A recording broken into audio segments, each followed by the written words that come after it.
আসসালামু আলাইকুম রহমতুল্লাহ। কেমন আছেন সকলে? আশা করি সকলে ভালো আছেন। অনেকদিন পর আপনাদের মাঝে একটি বড় ভিডিও নিয়ে আসলাম।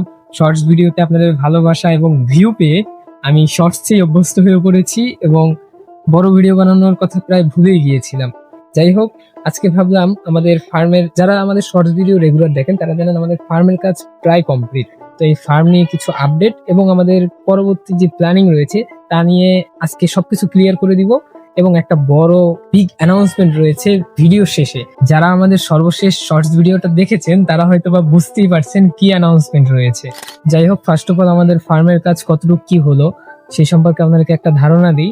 আর আজকের ওয়েদার, সকাল থেকে বৃষ্টি পড়তেছে, এখন দুপুর 3টা বাজে আর এখনো ওয়েদার খারাপ, প্লাস অল্প অল্প বৃষ্টি পড়তেছে। জানি না কখন এই বৃষ্টি থামবে। আপনাদেরকে আমি ফার্মের ভিতরে গিয়ে দেখাচ্ছি। দেখতেই পাচ্ছেন ওয়েদার এখনো খারাপ, প্রায় 3টা বাজতেছে।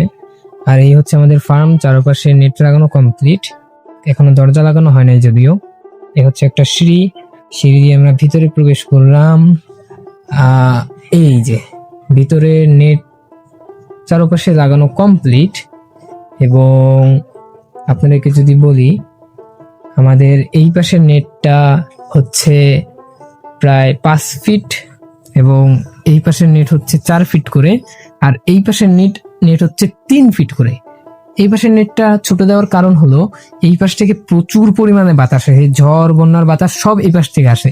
এবং দেখতে পাচ্ছেন যে আজকে মোটামুটি বৃষ্টি হয়েছে। এই দেখেন, এইখান থেকে কিন্তু পানি ছিটে এইখানে আসে, বৃষ্টির পানি হোক ঝড় বন্যার পানি হোক সব এই পাশ থেকে আসে। তো এই পাশের টিনটা আমরা কম দিয়েছি, এখান থেকে প্রচুর পরিমাণে বাতাস ঢুকে। তো আমাদের এই নেটটা আগে ছিল, আপনারা যারা পুরনো ভিউয়ার্স রয়েছেন তারা জানেন, এখানে একটা ছোট্ট একটা মুরগির ঘর ছিল। এই ঘরে যে নেটটা ছিল সেটাই আমরা এখানে বড় ফার্মে লাগিয়ে দিয়েছি। আর এই ফার্মটা আপনারা জানেন যে এটার কাজ শুরু করেছিলাম আরো অনেক আগে, প্রায় রোজার সময় শুরু করেছিলাম। এবং তখন যখন টিন লাগিয়েছিলাম উপরে, এই টিন লাগানোর সময়ই উপরে আমরা এই যে ককশিট বলেন বা এই যে ফোমের একটা বলেন, এইটা লাগিয়ে দিয়েছিলাম। এই যে এইটা লাগানোর পরে কি হবে, আমাদের যে টেম্পারেচার, ভিতরে যে টেম্পারেচার গরমে হোক বা শীতে হোক, সেই টেম্পারেচার ভালো থাকবে। বা টিনের যে রোদের তাপে যে টিন গরম হয়, সেই গরমের তাপটা যে নিচে নামে সেই তাপটা নিচে নামবে না। আর এই ফোমটা আমাদের আগে লাগানোর কারণ হলো, প্রথমে টিন লাগানোর পর এই ফোম লাগানো যায় না। এইটার নিচে যদি ফোম লাগাতে হয়, এই যে এই কাঠের নিচে ফোম লাগাতে হলে আবার সবকিছু খুলে লাগাতে হবে। এছাড়া পারবেন আপনারা নিচে লাগাতে। নিচে লাগালে তেমন একটা কার্যকরী হবে না। এই জন্য আমরা এই ফোমটা অনেক আগে লাগিয়ে ফেলেছিলাম। আর আমরা নিচে যে গাঁথনি করেছি সেই গাঁথনিও কিন্তু ফার্মের যে মাপ, সেই মাপ অনুসারেই আমরা নিচের গাঁথনিটাও করেছি।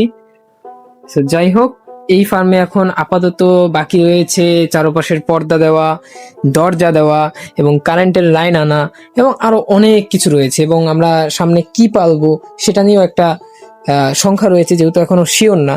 এখানে আমরা খাঁচা পদ্ধতিতেও পারতে পারি, আবার রিটার পদ্ধতিতেও পালতে পারি, এখনো কোনো কিছু শিওর না। তো সেই অনুযায়ী আমাদের আরো সরঞ্জাম আনতে হবে এই ফার্মে। তো এই হচ্ছে বিষয় আশয় ফার্মের একটা ফুল আপডেট। আর আপনাদের একটা কমন প্রশ্ন, এরকম একটা ফার্ম তৈরি করতে গেলে কত টাকা খরচ হতে পারে? এই ফার্মটা হচ্ছে গিয়ে 150 স্কোয়ার ফিট।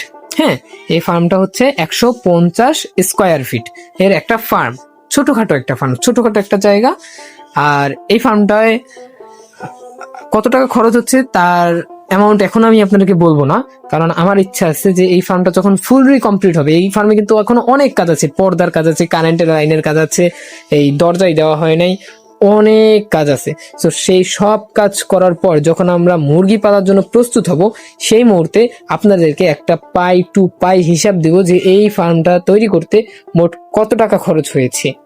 আর সবকিছুর হিসাব আমার কাছে আছে, সবকিছুর হিসাব আমি রেখে দিয়েছি, আপনাদেরকে একটা পরিপূর্ণ হিসাব আমি দিতে পারবো ইনশাআল্লাহ। যাই হোক, এই ছিল আপাতত ফার্মের আপডেট।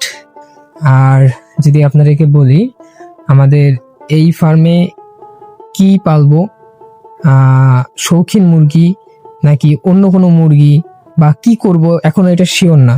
যাই হোক, এটা হবে একটি খামার।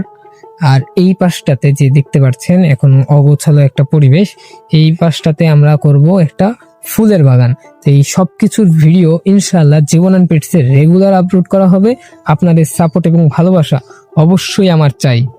চলুন আরেকটা বিষয় আপনাদেরকে দেখাই। আপনারা যারা রেগুলার আমাদের ভিডিও দেখেন তারা জানেন আমরা 4টা সিল্কি মুরগির ডিম মুরগির নিচে বসিয়েছিলাম, যার হ্যাচিং হয়তো বা কাল পরশু হবে। চলুন আজকে আমরা দেখে আসি মুরগিটার কি অবস্থা। এই হচ্ছে আমাদের মুরগিটা। এই মুরগিটার নিচে আমাদের 4টা সিল্কি মুরগির ডিম আছে। আশা করি একটা ভালো রেজাল্ট আসবে। মুরগিটার হ্যাচিং ডেট হয়তো বা কাল পরশু। Hope for the best. আশা করি একটা ভালো রেজাল্ট আসবে এখান থেকে। যাই হোক, এবার আসা যাক গিভঅ্যাওয়ের বিষয়। আমরা 2টা শৌখিন মুরগি গিভঅ্যাওয়ে করব যদি এই অক্টোবর মাসের মধ্যে আমাদের চ্যানেলে 1000 সাবস্ক্রাইবার পূর্ণ হয়। তাহলেই আমরা 2টা যে কোনো শৌখিন মুরগি গিভঅ্যাওয়ে করে দিব। এবং কি শৌখিন মুরগি, কোন জাতের মুরগি গিভঅ্যাওয়ে করব সেটা জানতে পারবেন পরবর্তীতে। তাই এই গিভঅ্যাওয়েতে অংশগ্রহণ করতে আমাদের চ্যানেলটা সাবস্ক্রাইব করতে ভুলবেন না। আপনার একটি ছোট সাবস্ক্রাইব আমার একটি বড় স্বপ্ন।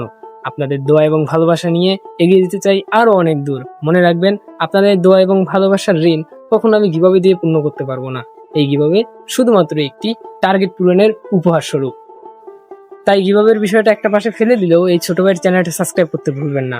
দেখা হচ্ছে পরবর্তী কোনো ভিডিওতে। ততক্ষণ পর্যন্ত ভালো থাকুন, সুস্থ থাকুন, জীবন অ্যান্ড পেটসের পাশে থাকুন। জাযাকাল্লাহু খাইরান।